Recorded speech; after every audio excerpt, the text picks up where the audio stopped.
और मैं तुमसे प्रार्थना करूं, तुम जगत को मत चुनना, अगर चुनने का मौका मिले तुम जगदीश को चुनना।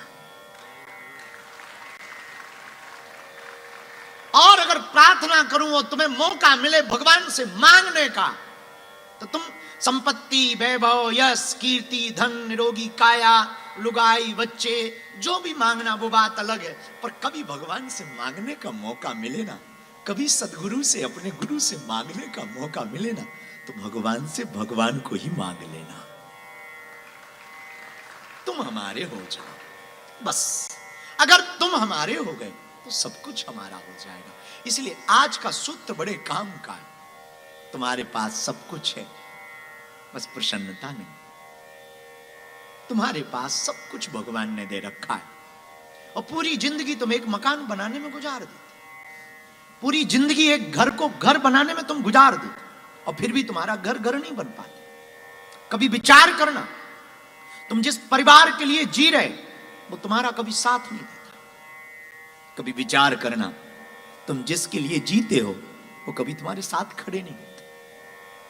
तुम जिनके लिए कमा रहे हो वो कभी तुमको थैंक यू नहीं बोलते।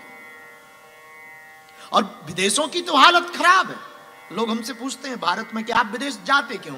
देखो, हम सच बोलें, हम तो आध्यात्मिक यात्रा लेकर निकले, और हमारा एक ही विचार है विदेश आने का, हिंदुओं के बच्चे हिंदुओं से अलग ना हो।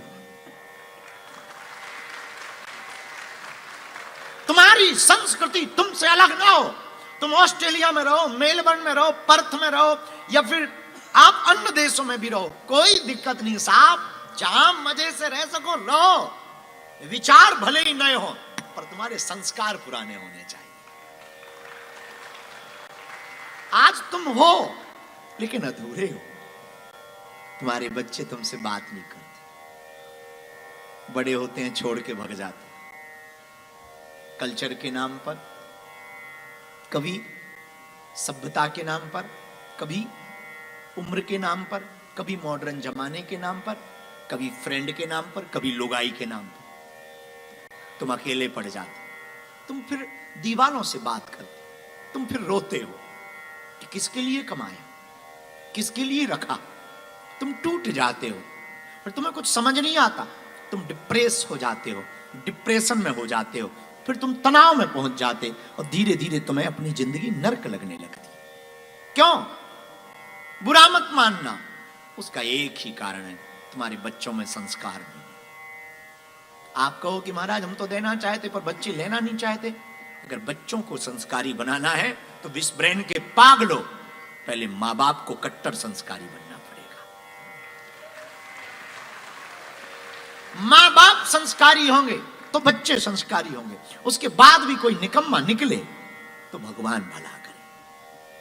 क्योंकि बढ़ती हुई विचित्रता, फ्रेंड सर्कल में बढ़ती हुई विविधताएं, व्यभिचार, गंदे गंदे विचार, फ्रेंड सर्कल के नाम पर रातों भर घूमना बच्चों को बिगाड़ रहा है। लगातार बच्चे बिगड़ रहे हैं, तुमसे दूर हो रहे हैं, तुमसे अलग हो रहे हैं। इसलिए हमारी प्रार्थना है, अपने बच्चों को कुछ क्षण रामचरितमानस की छाया में बैठाओ, सत्संग में बैठाओ। हमारे गुरु कहते हैं, एक घड़ी आधी घड़ी आधी में पुनिया, तुलसी चर्चा नाम की, अरे ये कोटि अपना। एक घड़ी नहीं, आधी घड़ी बैठा रहो। हम तुम्हारे पास में कथा लेकर आए हैं मेरे पागलों, और कथा सिर्फ इसलिए आए हैं, हमको तुमसे कोई अपेक्षा नहीं है। तुम हमारे अपने हो, यही काफी। क्या चाहिए? भगवान ने क्या नहीं दिया ये पूछो हमसे। मुझे कौन पूछता था, तेरी बंदगी से पहले मैं खुद को ढूंढता था, इस जिंदगी से पहले। क्या भगवान ने दिया नहीं? हम अपनी निजी जिंदगी की बात कहें आगे बढ़ने के पहले, हमारी औकात, हमें पता है कि हम दिल्ली नहीं आ सकते थे। ये तो गुरु की कृपा है कि ऑस्ट्रेलिया आए। हम तुमसे प्रार्थना करें, अपने बच्चों को पक्का संस्कारी बनाओ ताकि तुम टूटो ना। अब वो तभी संभव है जब तुम्हारे बच्चे संस्कृति में जिएंगे, तुम संस्कृति में जियोगे, जब तुम्हारा जीवन संस्कृतिमय होगा। और मेरे पागलो, तुम्हें ये बताना पड़ेगा पैसा जरूरी है, ऐसा नहीं है कि पैसा ना हो। पैसा के बिना तो कुछ होना नहीं है, तो ठीक है पैसा जरूरी है, लेकिन पैसा के साथ साथ जिंदगी भी तो जरूरी है। जिंदगी ना हो तो पैसा किस काम का? जिंदगी में आनंद ना हो तो तुम्हारा पैसा किस काम का? अब वो आनंद तभी हो सकता, वो पब या क्लब में आनंद नहीं मिलेगा। पब या क्लब का आनंद तो क्षणिक होता है, पर परमात्मा की शरण का आनंद तो अनलिमिटेड होता है। अगर आपको अनलिमिटेड प्रसन्न रहना है तो परमात्मा की शरण को पकड़ो। अब प्रश्न उठता है कि वो परमात्मा की भक्ति मिलेगी कहां? उसी की चौपाई हमने ली, उसी बात पर। राम रसायन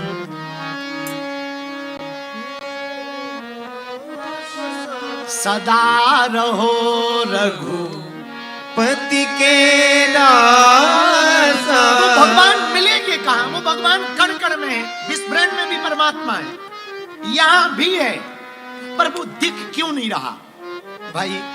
और चांद दिखाई तो देता है, लेकिन चांद को बहुत अच्छे से देखना है तो टेलीस्कोप की आवश्यकता पड़ेगी। Yes no? टेलीस्कोप से ही आप ठीक से देख पाओगे। वैसे ही परमात्मा है, दिखाई पड़ रहा है, पर उसको अगर जूम करके देखना है तो सदगुरु की आंखों की आवश्यकता है। अब वो सदगुरु कौन? जय जय जय हनुमान साई, कृपा करो गुरु देव की नाई। वो सदगुरु हनुमान जी महाराज हैं।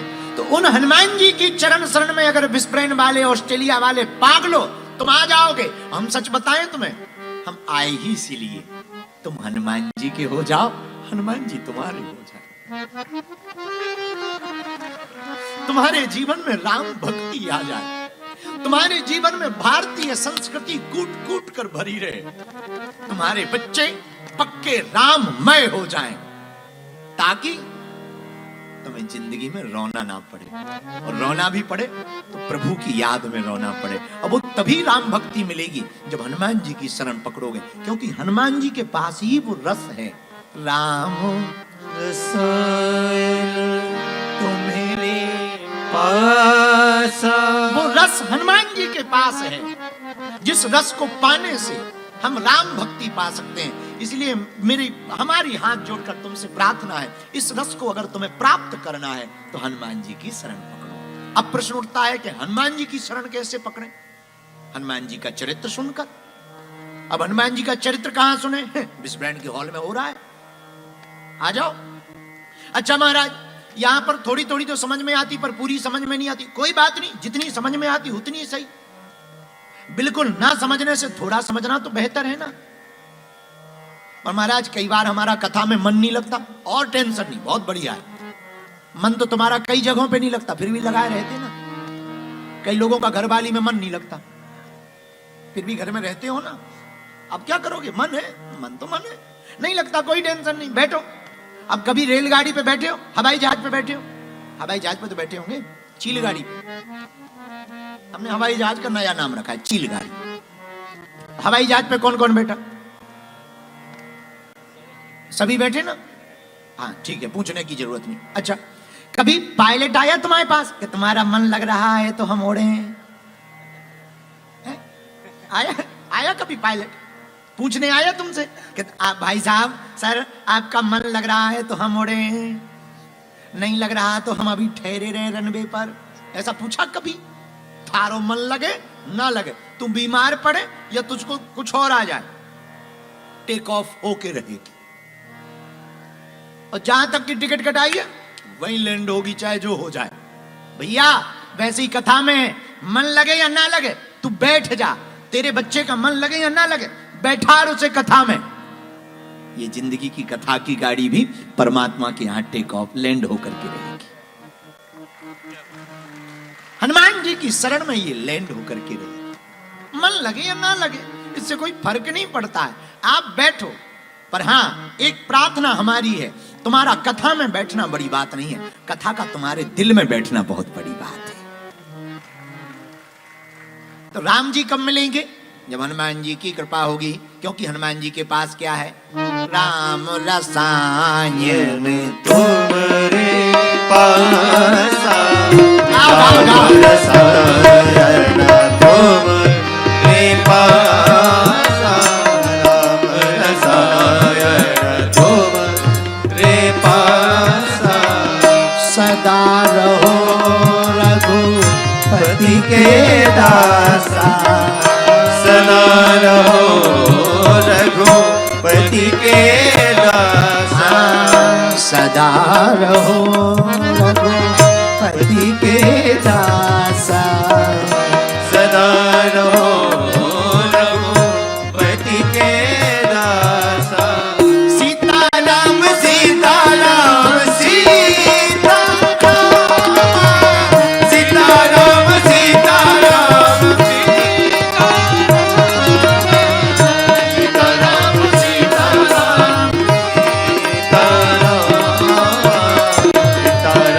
सीताराम। हनुमान जी के पास राम रसायन है, तो ऐसे हनुमान जी का चरित्र सुनेंगे तो हमें राम जी की भक्ति मिलेगी। किसकी भक्ति मिलेगी? बोलो बोलो बोलो बोलो। राम जी की भक्ति। राम जी की भक्ति से जीवन हमारा व्यवस्थित हो जाएगा, तब भगवान की कृपा होगी, जब भक्ति मिलेगी। अब जिसके पास भक्ति होगी वही तो देगा भाई, जिसके पास कोटा होगा, जिसके पास स्टॉक होगा वही तो देता है। जिस पे स्टॉक नहीं हो, अब पता लगे कि देवी फिरे विपत की मारी, पंडा कहे कला बता दे। है? खुद का पेट दर्द हो रहा हो और तुम कहो डॉक्टर साहब, अब डॉक्टरी का पेट दर्द हो रहा है, तुम्हारा क्या खाक ठीक करेगा ठटरी का बरा? अरे भाई, जब वो ठीक होगा तब तो तुम्हें ठीक करेगा। तो ये भक्ति किसके पास है? हनुमान जी के पास है। हनुमान जी के पास क्या है? राम रसायन। तो अब हनुमान जी के चरण पकड़ेंगे, तो जब उनके पास रसायन है, एक आध बूंद तो मिल ही जाएगी। एक ही बूंद में अपना काम हो जाना है? भाई, जो पहली बार गुटखा खाए, गुटखा खैनी, जो पहली बार खाए, उन्हें एक पत्ता में ही तीनों लोग दिखाई पड़ते हैं। एक बार हम फंस गए थे, हम सीधे साधे आदमी, गरीब आदमी, हम बहुत सीधे हैं, जलेबी जैसे सीधे हैं। हम बनारस गए, बनारस में हमारा एक चेला, गुरुजी पान खाओ पान। हमने कहा खाई के पान बनारस वाला, क्या दिक्कत है, लाओ लाओ। हमें पता नहीं था कि वो तमाकू वाला। जैसे ही मुंह में रखा और हमने भी खाई के पान बनारस वाला गाना गा के खाया, और जैसे ही एक बार चबाया, भीतर से रस बाहर आया, और जैसे ही रस बाहर आया, भन भना गया दिमाग, तीनों लोग दिखाई पड़े। हमने फेंका बाहर, तुरंत पानी लिया। दुकानदार बोला क्या हुआ? अरे हम कहे क्या हुआ, ऐसा लग रहा है तुम्हारी हत्या कर दें, प्राण खप गए। बोला गुरुजी वो तो मीठा पान है। और जब खोला तो पूरा मीठा पान था, पर कोने में एक तंबाकू का पत्ता छपा था, कोने में। बताओ, एक पत्ता ने ये हाल कर दिया कि हम बेहाल हो गए। हम सोचने लगे राम राम राम, बताइए एक पत्ता में ये हाल, मानो 10-20 पत्ते होते तो हम तो बचते ही ना। लेकिन तब तक हम सोचने लगे कि हमारा तो एक पत्ता में ये हाल, और जो खाने वाले भी तो इतनी इतनी खा जाते, कुछ नहीं होता। तो फिर हमें दुकानदार ने समझाया, उन्हें आदत पड़ गई, आदत पड़ गई। आपको आदत नहीं है, इसलिए आपको तो ये बहुत काफी है। उसी प्रकार हनुमान जी के पास तो भक्ति की आदत है, परम भक्त हैं, उनके पास तो भंडार है। हम लोगों को तो एक बूंद ही प्राप्त हो जाए राम रसायन की, हम लोगों की जिंदगी सुधर जाएगी। अब वो एक बूंद तभी प्राप्त होगी जब उनकी शरण में बैठेंगे। बोलो सीताराम, जोर से बोलो, और जोर से बोलो। इसलिए मेरे पागलों, आज की कथा का सिद्धांत बड़ा प्यारा है। राम रसायन तुम्हारे पास, सदा रहो रघुपति के दासा। अब तीसरा प्रश्न, आज का तीसरा प्रश्न ये है, हम हनुमान जी की कथा में आ गए, हनुमान जी के पास रसायन है, हमें भक्ति चाहिए, जिंदगी में आनंद चाहिए, पर वो आनंद और वो भक्ति मिलेगी कैसे? ये भी तो एक प्रश्न है, कैसे मिलेगी? सुनो, नाचने से नहीं मिलेगी, तिलक लगाने से नहीं मिलेगी। तिलक लगाने से भगवान मिलते होते तो अघोरियों को मिल जाते, जो भस्म लगा लेते पूरे शरीर। अच्छा, नहाने से भगवान मिलते होते तो मछली को कब के मिल जाते, वो तो पानी से बाहर ही नहीं निकलती। बाल रखने से भगवान मिलते होते तो रीछ को मिल जाते, वो कभी सैलून ही नहीं जाता। भगवान मिलते कैसे? भक्ति से। भक्ति प्रकट कैसे होगी? आहा भैया, भक्ति को प्रकट करने का एक उपाय है, भक्ति करने वाले भक्त को अपने अभिमान को भूलना है। मैं कुछ हूं, मैं को मिटाकर हम में मिल जाना है, और हम में मिलते ही परमात्मा ब्रह्म को पा जाना है।